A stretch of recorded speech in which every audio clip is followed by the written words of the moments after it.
stomach clenched with tears in my eyes and a heavy heart, I closed the newspaper. I said to myself, why am I reading this? All the news is bad. Just that day, I had read about the funeral of 2 slain police officers responding to a domestic complaint. I heard about a country in absolute turmoil as a result of some judicial overhaul. And I read about yet another school shooting. My body, my heart, my spirit, all of them were sending me messages about how I felt about it. Instead, for months and months, if not years, I let my mind override it. I had all sorts of excuses. I need to be informed. I have to be able to contribute to the conversation. I need to have an opinion on this. All these reasons drove me to be reading the newspaper. But I finally had enough, and I listened to these other avenues and the information they were given me.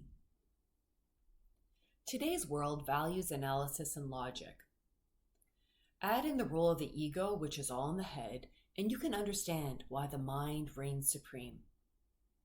And yet, there are all these other ways that we can get information, not just through our minds. Our body, heart, and spirit.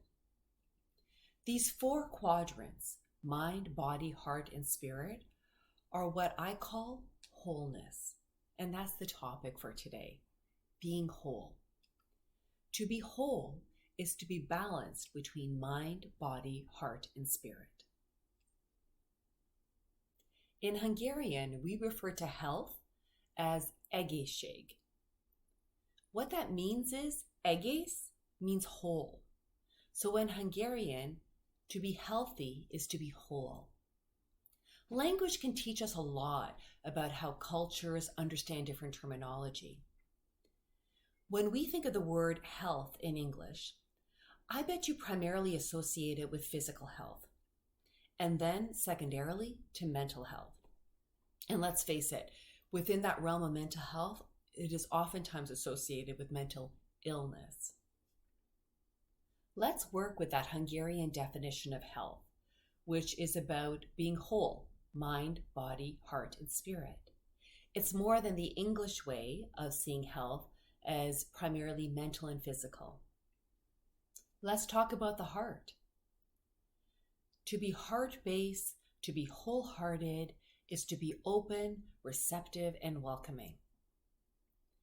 And the 4th quadrant, the spiritual one, or the spirit path, is really about feeling at ease and having a sense of peace, identifying with something greater than yourself, whatever that may be. Imagine decision-making from a place of wholeness, incorporating mind, body, heart, and spirit. It's not necessarily better information, but it's more complete information, like moving from 2D to 4D. Using my whole self, I've come to a decision. I'm canceling my newspaper subscription.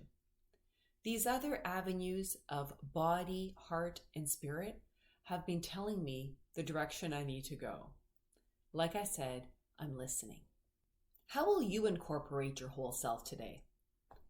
Next time you need to process a situation or make a decision, try it.